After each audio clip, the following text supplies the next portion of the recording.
What is up, everyone? Brandon Ferst, aka First Report, representing the First Off the Bench podcast network. Everyone comes off the bench. We are first. Welcome into the original call to post here on the network. We break down everything that North American thoroughbred horse racing has to offer, and we have a huge show for you today. It's the eve of Super Saturday. March 5th is when it falls on. Big day at Gulfstream, big day at Santa Anita Aqueduct as well. Really across the country, big day of horse racing. To help me break it down, as always, is my co-host, Raider Jim Martinez. You can find Mr. Martinez at Raider Jim 1090. How you doing today, sir? I'm doing a little glad to see the sun broke out. We had some rain this morning when I was driving to work, but it looks like it's going to clear up and maybe stay away for the rest of the weekend, which is good because we have such a big card going on both Saturday and Sunday at Santa Anita, and nobody likes to watch the horse races in the rain. Yeah, exactly. And obviously it complicates the turf situation, and we're definitely going to be talking about some turf races. And, you know, just a little disclaimer, a lot of racing this weekend. For the sake of time, for our time, we had to kind of make some cuts. So Gulfstream has a huge card. We're not going to touch on majority of those. We are going to look at some of the ones at Santa Anita. We do have some big Derby and Oaks preps that we're going to get to, but before we get to that, a race myself and Raider Jim were just talking about, it was of course the Saudi Cup, and it was a huge underdog getting the job done. Emblem Road paying out $229 on a $2 bet to win. Arguably one of the biggest upsets that I've seen, probably at that level in quite some time, maybe up there with Birdstone, something like that. But what a huge win. And once again, Midnight Bourbon in the money, finishing third. Raider Jim, I know you were unfortunately on the road for this one, but that $229 winner, you have to just look at, shake your head. And this is for me, if we get put into the Back to the Future situation and you hand me the old sports almanac, this is what I'm looking for. I'm looking for the 200 and put $500 down and say peace, because anything more than that, and you might not make it out of the desert. But anyways, Raider Jim, what a huge upset in the richest race of the world.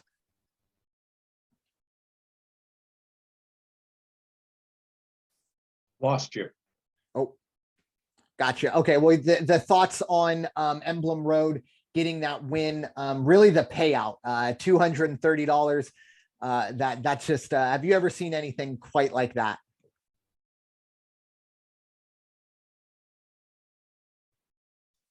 I truly haven't. I mean, you know, I go back to the Kentucky Derby. How many years it's been now? Mind that bird you know, old Calvin Burrell brought the horse around and rode the rail the way he does. That was a fantastic upset. But this is that doubles that easily. I mean, this is just something. No, I've never seen anything like it, and I'm sure we won't see it again soon. Yeah, I mean, it's rather ironic that Marsh Lorraine was running in this race, because Marsh Lorraine was one that, you know, big time upset, maybe not the payout, but when you look at the horses it beat in that distaff last year at Del Mar, that was certainly one. And myself, I'll always remember this horse. She's Flush. $2 bet got me $106 winner. That was the best I've ever gotten. And that's nothing to sneeze at. And that's still about 40% of this payout. So congratulations to the local connections.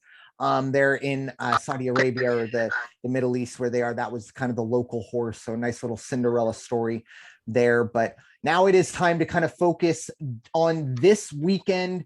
Big prep races for both the Derby and the Oaks. All of these races we're going to be talking about.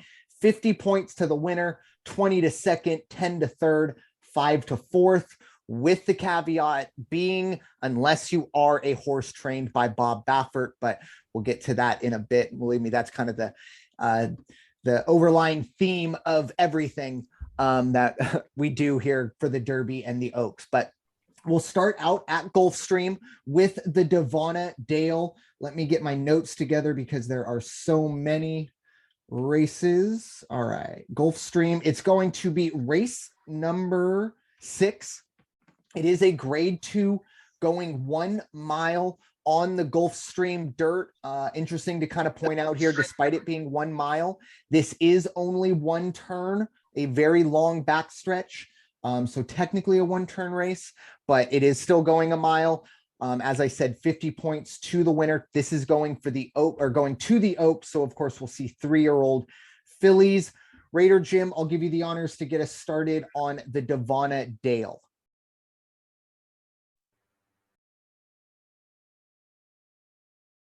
Yeah, Devonna Dale. First of all, if you don't know, one of the things I really like is to find out where these names come from for some of these. Devonna Dale, if anybody doesn't remember or is not familiar, was one of the best fillies ever back in the 70s.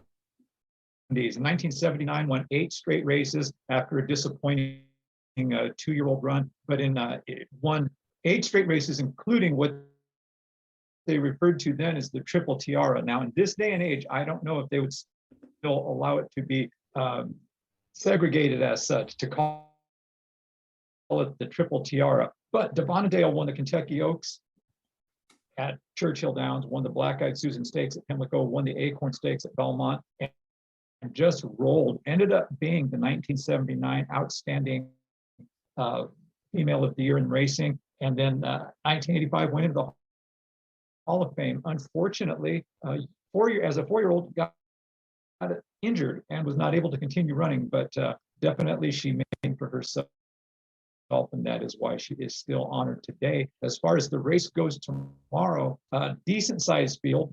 I do like the horse coming out of this one is Girl with the Dream. I like Girl with the Dream. I like Classy Edition after that. A lot of people are looking at Kathleen O as the favorite, and that's not a bad call. I think Kathleen O might have a little trouble in this one. And then underneath, I would fill in my ticket with Cocktail Moments.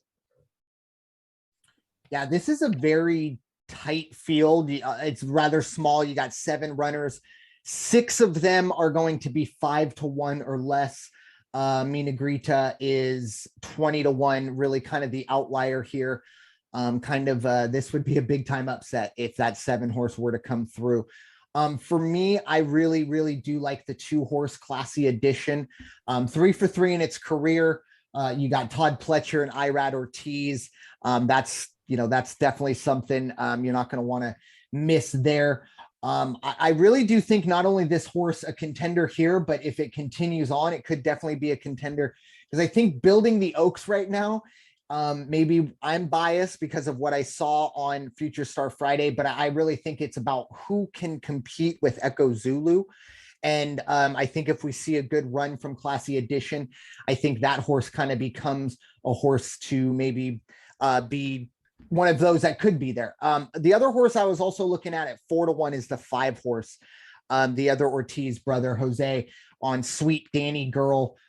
Good speed figures overall. I mean, 2 for 3 in the winner's circle, but an 84, 86, and a 77. We'll obviously want to try and get back into the mid 80s it was running. You just do wonder a bit, is this horse maybe regressing, maybe just a touch after some really good starting runs, but 4-1. And I think this number will maybe get even a little higher, because those first 5 horses essentially all have about the same number. So, some of them are obviously going to get inflated. Some of them are going to shrink. I do think Sweet Danny Girl not only has some speed figures, but maybe doesn't have the love that we will see possibly on betting day, and that number could get up, because 4-1 might want to stay away from that right there. But if it gets closer to 6 or 7, there is some value in that one. So that, of course, is a Kentucky Oaks prep race, which will be for the fillies. That's running the Friday before the Derby. The others a little bit later in the program at Gulfstream, it's going to be race number 12. This is the grade 2 Fountain of Youth Stakes, a mile 16 on the dirt, going for 50 Derby points to the winner. Second gets 20, third 10, 5 for fourth. I'll get this one started. The first horse for me is Simplification. And Simplification has ran 5 times, only been in the winner's circle twice, but 3 of the 5 career runs have buyer scores in the 90s. Now, the other 2, you're a little kind of skeptical on, but when you have a 92, a 90, and a 91 in 3 of the last 4 runs, I think you're going to be, happy to see that. Now, 5-2, that is maybe a little shorter than I would like. But once again, you have another Ortiz brother, Jose, who, brings a lot of experience. Another one to keep an eye on, the 5 horse, the Dean Delivers, only 1 for 4 in the winner's circle, but has been in the money and has never really been a big time favorite and has some good speed numbers. Last 2 times out, 85 and 89. And this horse is 15-1. I think there's an opportunity here for some value. Now, this horse and maybe a couple others, distance is going to be an issue here. Never gone 2 turns. We'll see how that goes. Probably more the reason why it's 15-1. The 8 horse is Emmanuel, another horse I really like here. 2 for 2 in its career. 3-1. Luis Saez and Todd Pletcher combined here. Good speed numbers. Last time out ran 89, but this is a big jump up in class. But that 89 will play here at the next level. And then just to kind of maybe go underneath, the 4 horse I really like, In Due Time. The big question here, though, was the 92 run last time out. Was that a fluke? Because it was a 67 and a 74 in its first 2 runs. And, you felt good. And in 92, you feel amazing. You just wonder, did it take that step or was that kind of more of a fluke? I would like this number to get maybe closer to 8 or 9-1 before it makes my ticket, but I did want to bring up In Due Time. Raider Jim, what are your thoughts on the Fountain of Youth?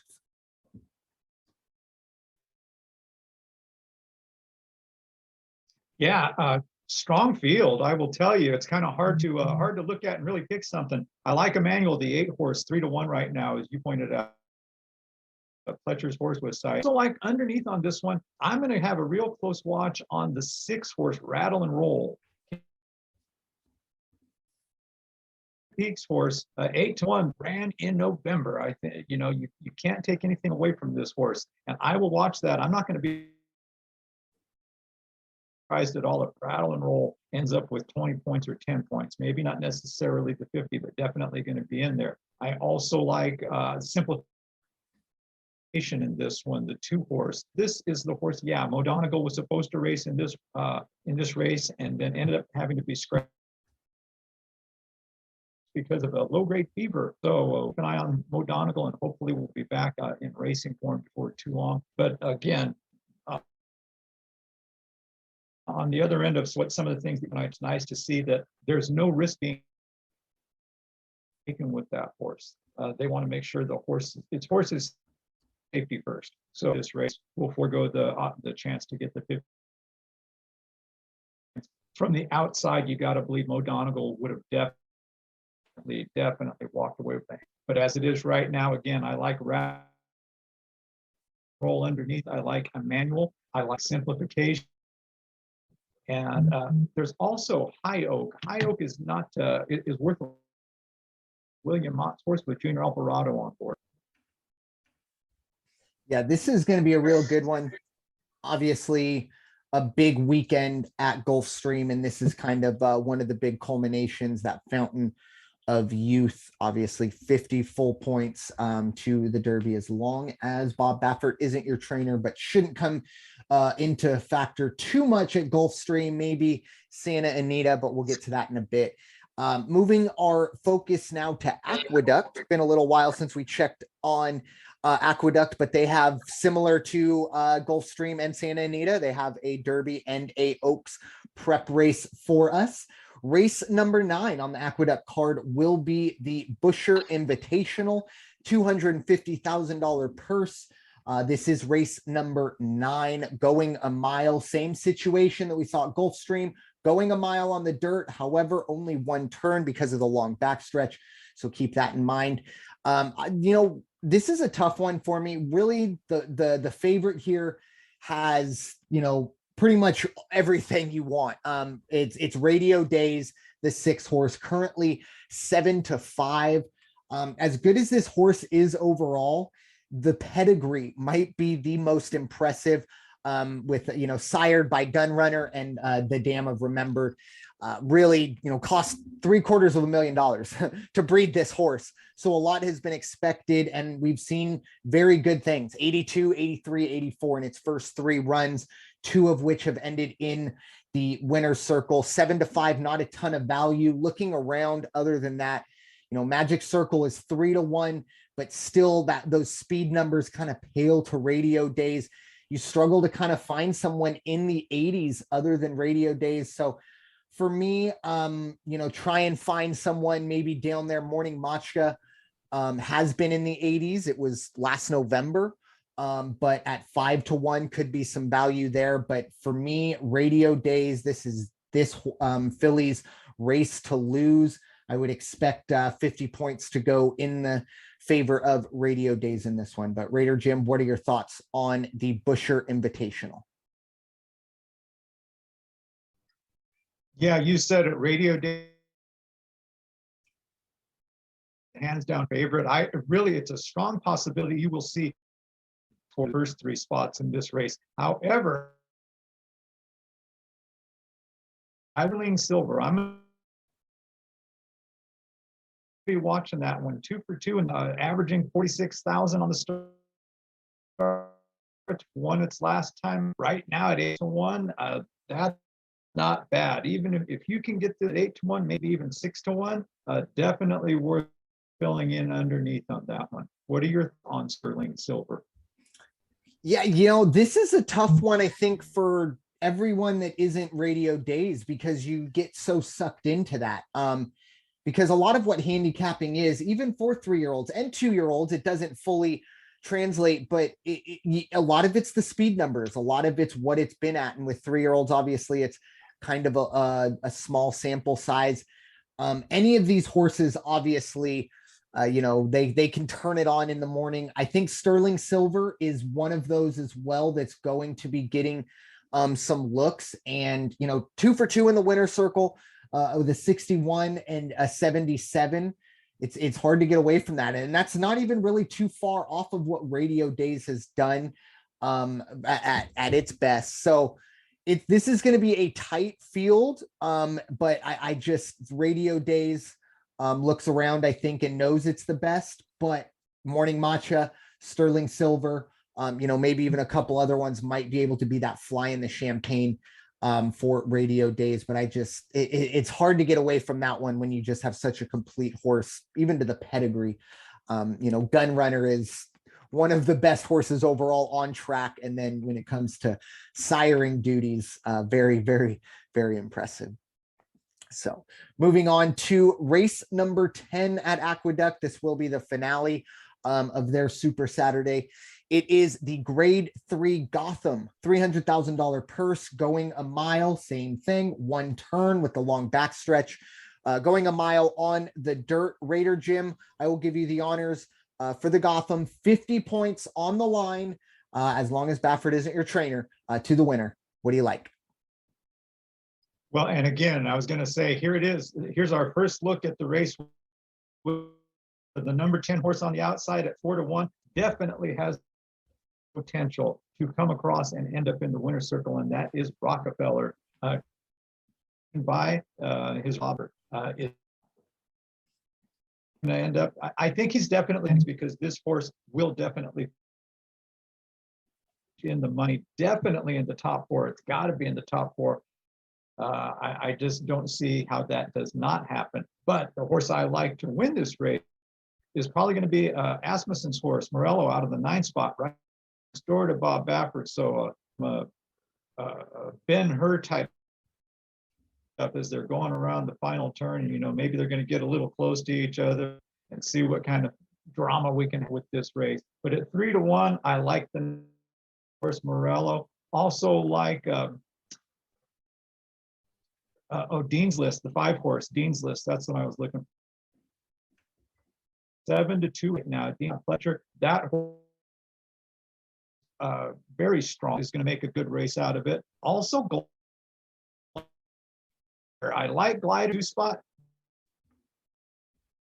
Definitely look underneath that, might 6-1. If you can get that kind of value on that horse, I definitely consider it. This is a very, very deep field. And I agree. I do think that the first horse, I think, that caught my eye was that 10-horse Rockefeller. 2 for 4 in the winner's circle, but then you look at who it's lost to, Corniche and Newgrange. And this is another horse, I believe you alluded to it, that's, thanks for coming out. Here's your purse money.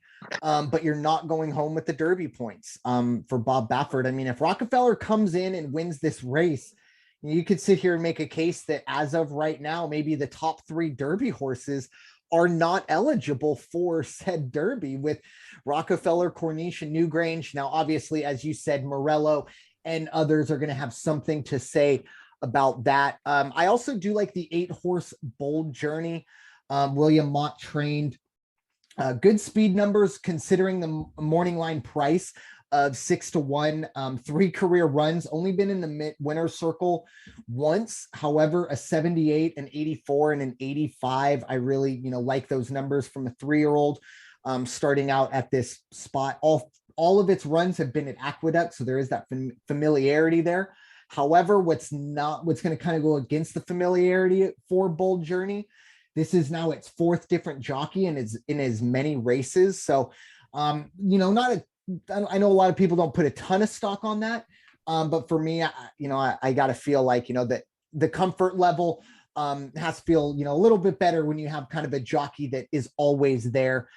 It'll be Vargas aboard this time. I mean, Jose Ortiz was aboard, Javier Castellano, Carmouche, and now it's fallen to Vargas to see what goes on here. The 6-horse, I had to do a double take because I stopped for a minute and I said, wait, Life is Great is running again. And don't get Life is Great confused with Life is Good, which is the fantastic horse. That's, Life is Great is good as well. But this isn't Life is Great in this race does catch my eye despite only being 1 for 7. It is a long shot and it will take a lot to get in the money. But it has ran an 82 in the past when it broke its maiden. We'll need a little bit more than that, 15-1, just trying to kind of find some value around there. And then another horse that caught my eye was the 4-horse. And not just because I really like the name, but From Another Mother is currently 6-1. 87 to break its maiden last time out. It took 6 races to do it, but finally got the job done. This horse has been running up against, good horses. Last 2 times was Mo Dong. 2 of the last 3 races, I should say, were against Mo Donegal. Broke its maiden last time out. Going to be a bit of a stretch here. 6-1 might be worth a look. But the Gotham 50 points. And as we kind of alluded to, this is going to be a situation where more than likely, not all 4 finishers are getting Derby points. You'd have to imagine that we would see Rockefeller finish in the top 4, as you alluded to, Raider Jim, thus keeping that horse out of the Derby. So moving on to the Santa Anita side of really everything. Time to shift our focus fully on Santa Anita, and we'll jump just a little bit ahead. We're actually going to go to Sunday. It's the Santa Isabel Stakes. This is for the fillies, so it's getting you 50 points to the Kentucky Oaks. And I'll get this one started myself. The first horse that I really like here is the 7-horse. Ida, really good speed figures. However, put that asterisk, get it ready. Bob Baffert horse, so ineligible for the 50 points. But, for us bettors, that really shouldn't matter too much. But in terms of Ida, this horse has been 4 out of its last 5 runs have been in the high 70s, low 80s. There was a really bad run in the Del Mar Derby when this horse was a big favorite, where it ran only a 39, but everything else has been 76 plus, all the way up to 84. Is regressing a little bit in those, but I still do like Ida here. The 9-horse is another one that caught my eye. Under the Stars, I believe, is the morning line favorite.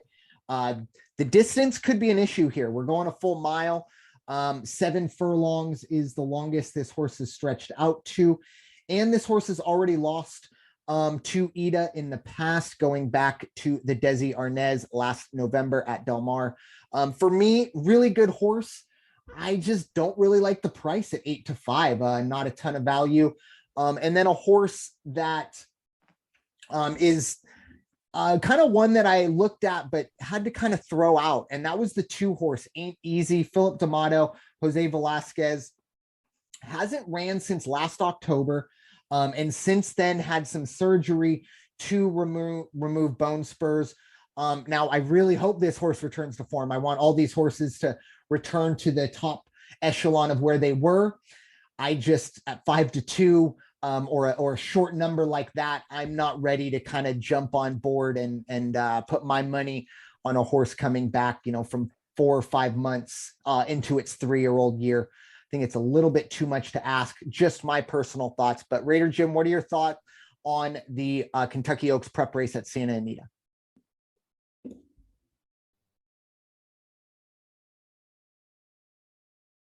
Yeah, I agree with you on the 2-horse. As much as I like Ain't Easy, as much as I like Philip D'Amato, 5-2, I don't know. Would I go underneath with that horse? Absolutely. I think that maybe because D'Amato, again, class act, is not going to put his horse out there. The jockey's not going to get on there and push this horse to do anything it cannot do. And I think we'll know probably going into the around the first turn there if there's going to be any issues, and I don't think there will be any issues. So I would go underneath with that horse. Unfortunately for me right now, it comes down to the 7 and the 9 horses, and those are both Baffert horses. You've got JJ Hernandez on Ida at 5-2. You've got Pratt riding Under the Stars. And again, are we going to see points left on the table? Probably. But I think those are your those are your first and second horses right now. With Ain't Easy nursing itself, or hopefully not nursing itself, hopefully fully recovered, but with a question mark, I like the 4-horse Cairo Memories out of Kentucky. Mike Smith on board. Mike Smith is familiar with this horse, and Cairo Memories has made me a couple bucks over the years, so over the months. So I would watch for that horse. I'm not going to be surprised at all for Cairo Memories to grab some points and even finish in the money. Yeah, it's going to be a real good one. That will be once again on Sunday. All the other races we're going to be talking about will be Saturday, but that Santa Isabel standalone on Sunday. So we'll get a chance to check that one out. Santa Anita also, of course, on Saturday, we'll have a Derby prep race. Once again, 50 points, assuming you're not a Baffert horse, 20, 10, and 5 all the way down. This will be race number 6 on the card. Going 1 mile and 16 on the dirt. The purse is $400,000. It is a grade 2. It is the San Felipe Stakes. And Raider Jim, I will give you the honors to get us started on this prep race at Santa Anita. Here we are.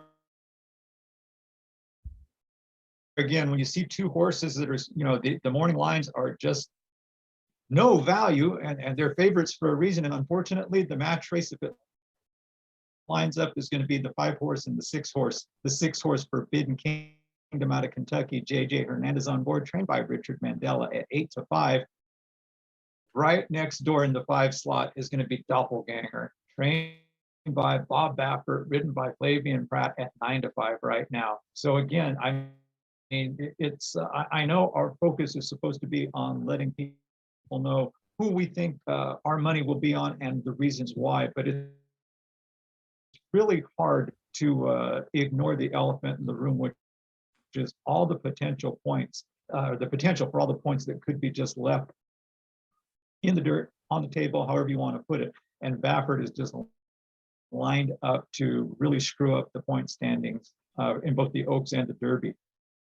So you've got the 6-horse, you've got the 5-horse. I definitely like Cabo Spirit out of the 7 slot. I like Cabo Spirit because has good, decent speed, and also gets that outside rail. So has a chance to go ahead, get a good start, or fall back in and come up on the inside if that's where they decide that they're going to run him.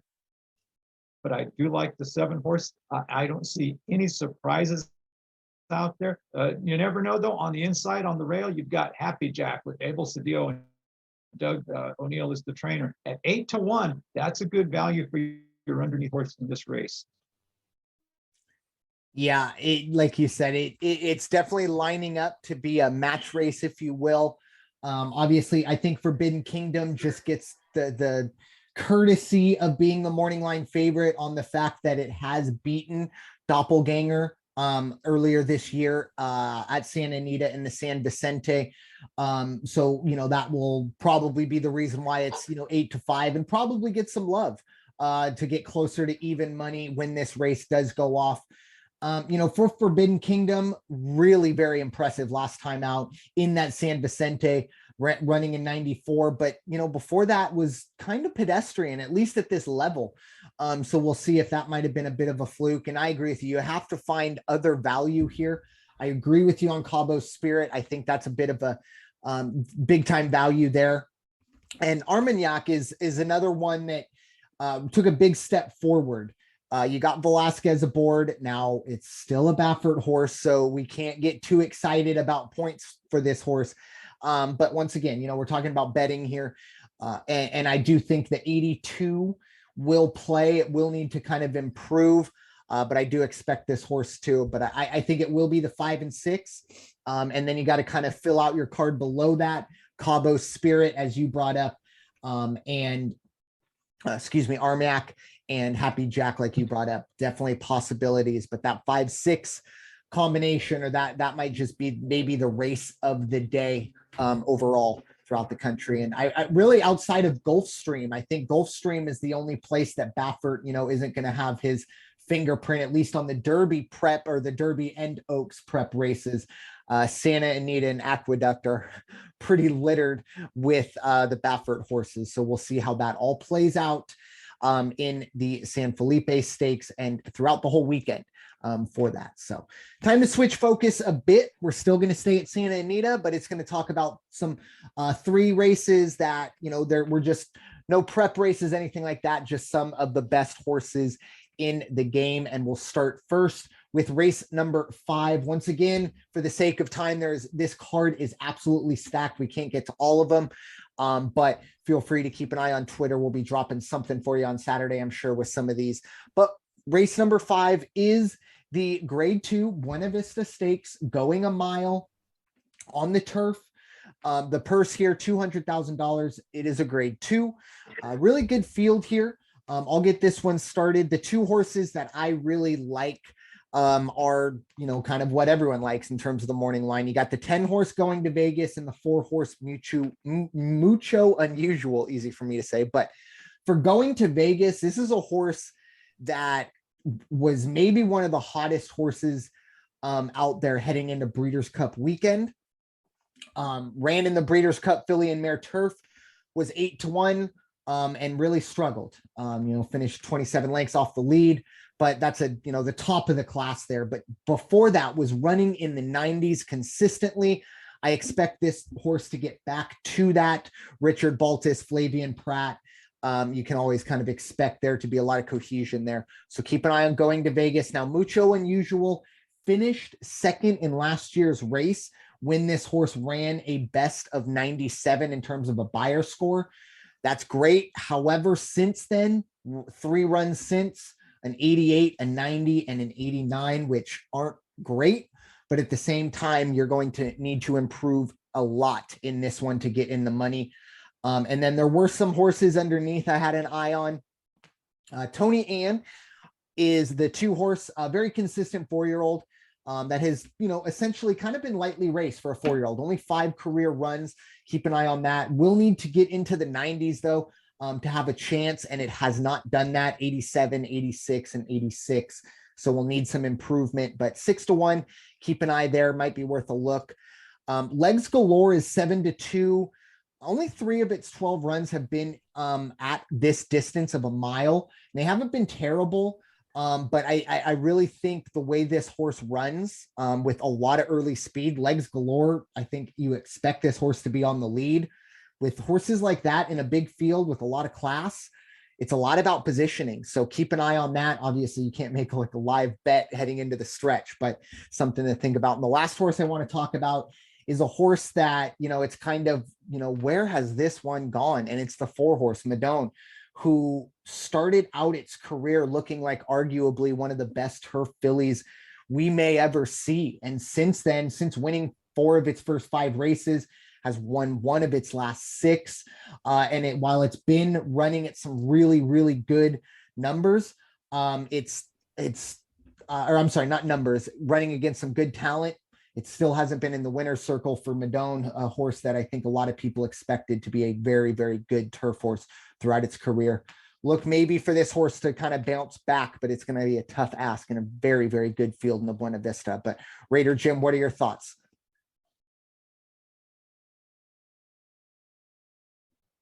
Yeah, 11-horse field. This is a tough one. These are the seasoned veterans that you're going to get to see running this one.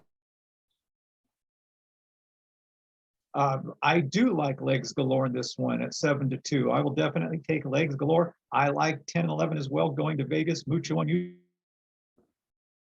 I will tell you, underneath, I'll watch the line on it. Currently at 8-1, but on the rail. And ever since he's moved out to the West Coast,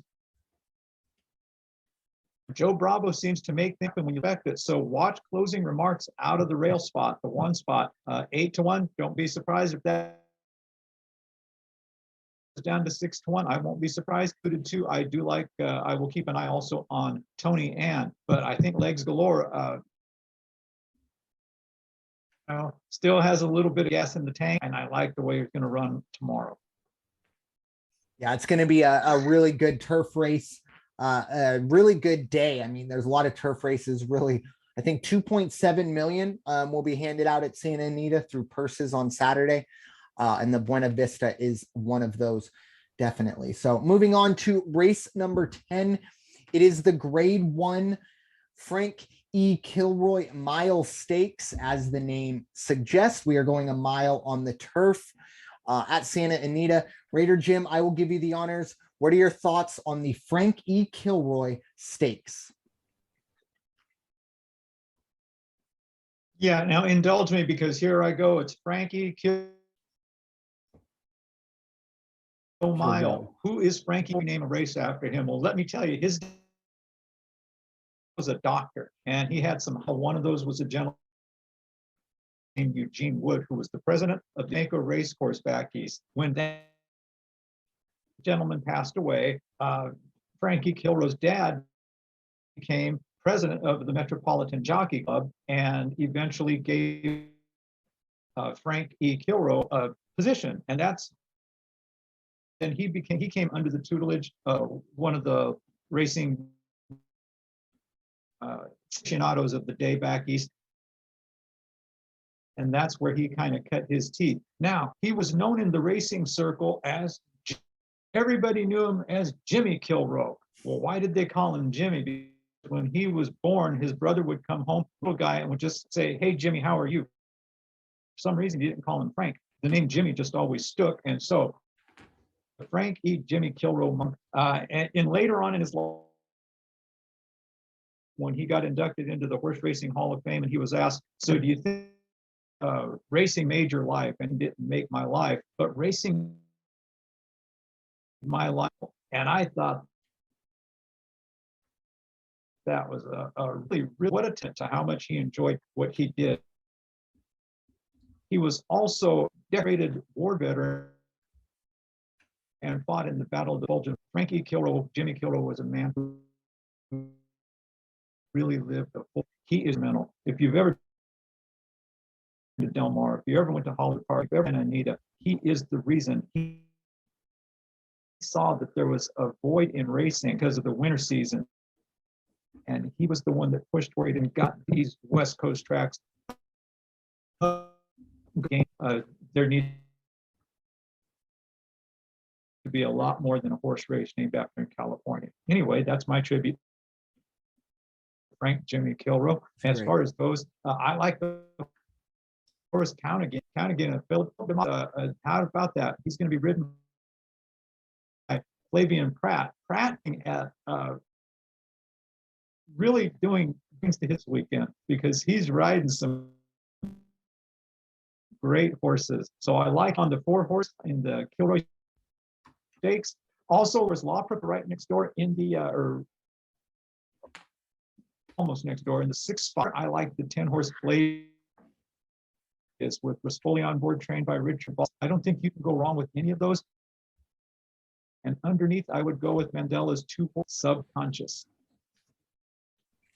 Yeah, this is another really good field. Feel like we're wearing ourselves out with that, but really kind of speaks to what Santa Anita and all the tracks have going this weekend.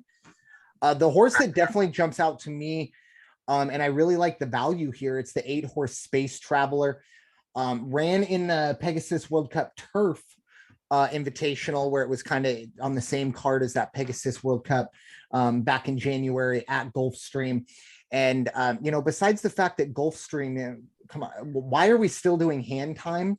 I'm not a big math guy, but I would like to see some actual splits other than, just the ending number. But anyways, that's for another podcast. But this horse last time out was, 12-1 and ran, pretty close to Colonel Liam, which is a dominant turf horse throughout the years.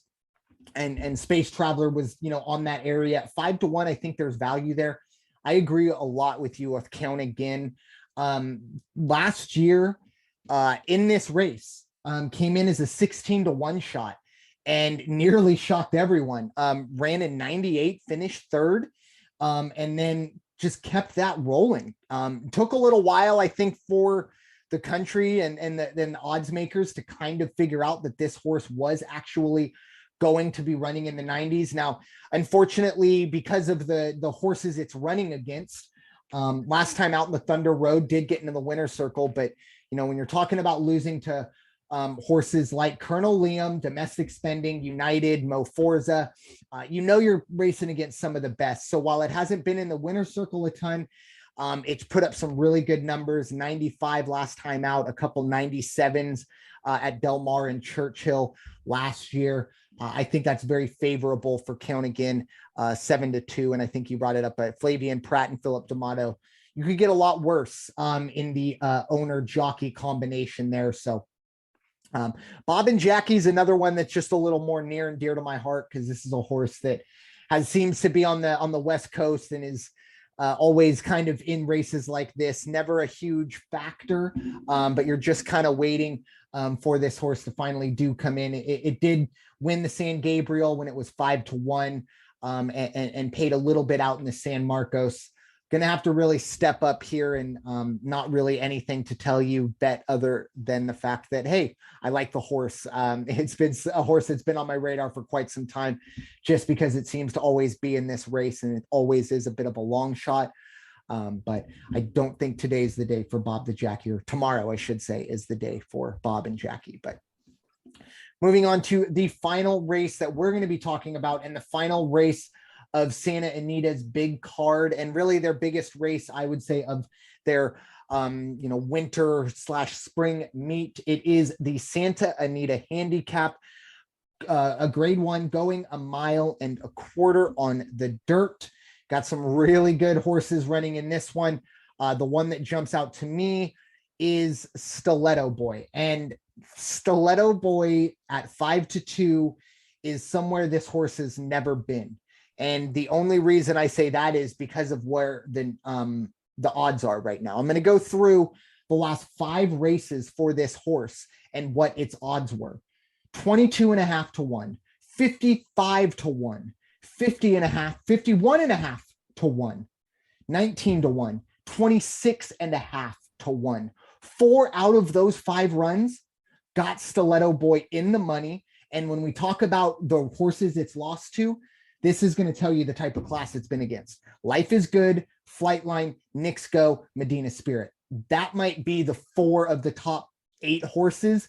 Obviously Medina Spirit posthumously, but this is for Stiletto Boy, kind of looking around like, wow, I'm the favorite here. And I think it's well earned, because this horse has been in the 90s, and even last time out in that Pegasus World Cup, it was 26.5 to 1, and was, wasn't near Life is Good, but was near Nick's go. And I think we'll see this horse at 5-2.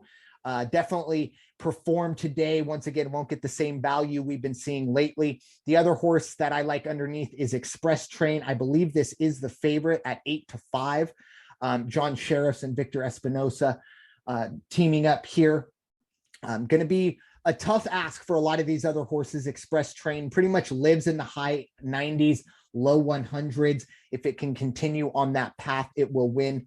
A bit of a underdog here for me is going to be Spielberg. I really think there is value on that one horse at 8-1. However, it's going to need to improve. It's kind of been topping out at 90. Some of these other horses are in triple digits, and it's probably going to take a triple digit win or triple digit run to win the Santa Anita handicap. So Spielberg will have to improve, but this is a horse that has the pedigree and the expectations to possibly score at least something in the money for us. But Raider Jim, what are your thoughts on the grade 1 Santa Anita handicap with a purse of $650,000? Yeah. I first looked at the entries for this race. Of course, the Little Boy stuck out to me. Have really appreciated that horse, have had money and won money on that horse. Unfortunately, this go around, usually Kent Desormeaux riding this horse. It's Jeff Velasquez this time. And we talk about everything, the good, bad, the ugly. And it's unfortunate because right now it is questionable on whether or not we see Kent Desormeaux riding on the West Coast. And I need a ticket as he was arrested back at the end of January for domestic violence. It was a domestic violence, and one of the stories was that he whittling or choked who he was with at the time. He was arrested, he was jailed, and he is currently, they are doing what they need to do through the Santa Anita steward, and they are trying to determine if they will allow him. Now, unfortunately, again, to add to that, Vince has run into trouble off the track, and he incidents down here, even at Del Mar a couple summers ago, which took him to rehab. I just hope things turn around for him. I hope to race again before the end of the spring, at least early in the summer. Again, as you and I often say, regardless who it is and what they're capable of doing on the in the field of competition, you gotta pay for, there are consequences, pay for your actions. So my best out to Kent. I hope he's back still at 5-2. I will put that on my card along with Express Train. I think Sharef's got a good horse there in Express Train. Also 1-1 and Spielberg, unfortunately, I got to say it, but I think Baffert and Spielberg with Cedillo on the saddle, I think that is going to be a good run tomorrow. Yeah, it's a huge card, huge weekend for horse racing. Now, like I said, we're going to see some more bigger points for the Derby and the Oaks coming down the road. But in terms of an overall card, this is, definitely the Super Saturday to get us rolling. And I would say one of the big things is hopefully, as Raider Jim kind of alluded to, there aren't too many points left on the board today or tomorrow and Saturday, or on Sunday, I should say, with the Baffert horses. But at the end of the day, it's the situation we're in, for better or worse. Baffert, as of right now, his horses won't be running. And like I said, at least from the Derby side of things, you could make the case that maybe 3 of the top contenders won't be eligible. But Raider Jim, final thoughts on this edition, the preview of Super Saturday for the original Call to Post. I mean, what do you say about the day of racing tomorrow? It's like we have this lull between Super Bowl and now, usually it's now in spring training, and spring training's not happening. Look at the racing cards. The start of tournament play in NC ball. So there is plenty of things to keep on this weekend, barring anything act of God, Mother Nature, or technical difficulties. days, I will see what I'd see this weekend. Yeah, it's going to be a very, very great weekend, not only of just horse racing, but, college basketball, the tournament's rolling closer and closer. And even with all that BS and drama of baseball, still a lot to look forward to on the sports schedule, especially as we draw closer to the first Saturday, well, the first Friday and the first Saturday in May. Can't forget about the Phillies and the Oaks for the Kentucky Oaks, but still some ways to go before we get there. About 2 months before the Kentucky Derby. As always, we will be with you, getting you ready for that each and every week. Thank you so much for listening to this edition of the original Call to Post, presented by the First Off the Bench Podcast Network. Everyone comes off the bench. We are first. It's time for y'all to go wash your hands and stop hating everybody. We'll talk to y'all soon. Have a wonderful weekend. Take care.